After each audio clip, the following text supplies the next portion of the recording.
তুমি কিন্তু কোনো প্রকার ভয় পাও না, বুঝো নাই? আমি তো আছি তোমার সাথে। আচ্ছা শোনো, এমনিতে তোমার বাবা অনেক রিচ, বুঝছো? তোমাকে নিয়ে ভাইগা যাইতাছে, এটা কিন্তু অনেক রিস্কি।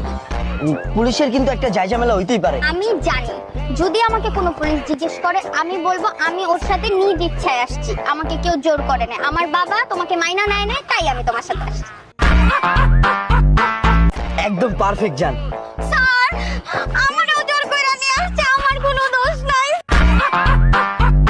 স্যার, ও আমারে বলছে, আমার বাসা থেকে বের হয়ে যেতে বলছে, সবকিছু নিয়ে আমি বের হয়ে গেছি। আমার আব্বুরে বললেন না, আমার কোনো এখানে দোষ নেই। আমার আব্বু জানে না, আমার দিয়ে আসবেন আমার আব্বুর কাছে, আমি যাবো।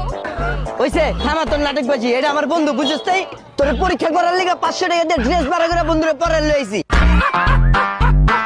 তুই তো প্রথম পরীক্ষায় ফেল, এখনই পুলিশ দেখে তোর এই অবস্থা, সারা জীবন তুই আমার লাগে কেমনে পার করবি? তোর লাগে সব সম্পর্ক শেষ।